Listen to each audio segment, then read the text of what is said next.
የአማራ ክልል ፖሊስ ጠቅላይ መምሪያ ባለፈው በጀት ዓመት የህዝቡን ሰላምና ደህንነት ለማስጠበቅ የሚያስችሉ ዘርፈ ብዙ ውጤቶችን ማስመዝገብ እንደቻለ ገልጿል። ዋና አዛዡ ኮሚሽነር ጀነራል ዶክተር ዘላለም መንግስቴ እንደገለጹት ተቋማዊ ሪፎርምን ተግባራዊ በማድረግ የጸጥታ ችግሮችን ለመቅረፍ የተሰራ ሲሆን የፖሊስ ኃይሉን አቅም በማሳደግም ውጤት የተገኘበት ዓመት ነው። የ2018ን ስናይ በሁለት መንገድ ነው የምናየው። አንዱ የሪፎርም አስፈላጊነት ራሱ ቁመናውን፣ አደረጃጀቱን፣ ስምሪቱን፣ ተልእኮውን ግልጽ እንዲሆን ማድረግ፣ ሁለተኛው ደግሞ ክልሉ የገጠመውን የጸጥታ ችግር በአስተማማኝ ሁኔታ እንዲወጣ በራሱም ከሌሎች የጸጥታ አካላት ጋርም በመቀናጀት የተለያዩ አውደ ውጊያዎች ጭምር በመግባት በመዝመት የክልሉን ሰላምና ደህንነት በማረጋገጥና አሁን የተገኘውን ሰላም በማስፈን ረገድ ከፍተኛ ሚና የተጫወተበት ናቸው። የክልሉ የፖሊስ ኃይል ካለፉት ዓመታት በተለየና በተሻለ የአሰራር አደረጃጀትና የመፈጸም አቅም ላይ ለማድረስ በተሰራው ስራ ህዝባዊነቱን መመለስና ከህዝብ ጋር ያለውን መስተጋብር ማሳደግ እንደተቻለ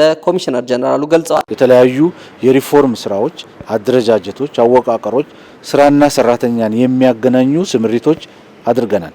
ከዚህ አንጻር የክልላችን ሰላምና ጸጥታን በማረጋገጥ ፖሊስ በዚህ በ2018 ከ2017 ወይም 2016 ከነበረበት ችግር በመሰረቱ የተላቀቀበትና ዛሬ ፖሊስ ዩኒፎርም ለብሶ በአደባባይ መሄድ፣ ፖሊስ ጽሕፈት ቤቶች ተከፍተው ፖሊስ አገልግሎት በአስተማማኝ ሁኔታ ለመስጠት ህዝባችንም ያለምንም መሸማቀቅ በፖሊሱ ማታም ቀንም ፖሊስ ባለባቸው ቦታዎች አብሮ እየሰራ ጥቆማም እየሰጠ በሰላሙን በጋራ እየጠበቀ ያለበት ሁኔታ መሆኑን ነው ያየነው። በወንጀል መከላከል ዘርፍም የህግ የበላይነትን በማስከበር ወንጀል ፈጻሚዎችንና የህዝብን ሰላም የሚያውኩ ኃይሎችን በመመከት የተሻለ ውጤት የተገኘበት ነው። በወንጀል መከላከል በበጀት ዓመቱ ያከናወናቸው ብዙ ስራዎች አሉ።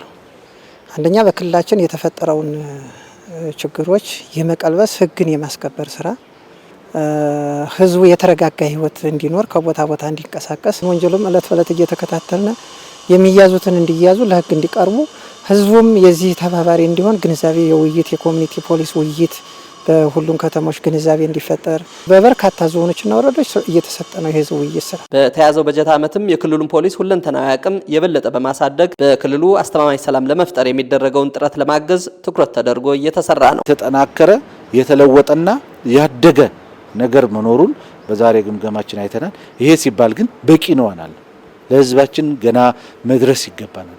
የህዝባችንን ሰላምና ደህንነት ማረጋገጥ አለብን።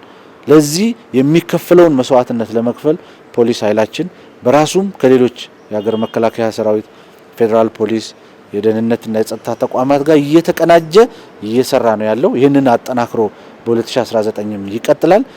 በዚህም የህዝባችንን ሰላምና ደህንነት ወደ ቀድሞ ቦታው ወደ ቀደመ ክብሩ የሚመልስ ይሆናል።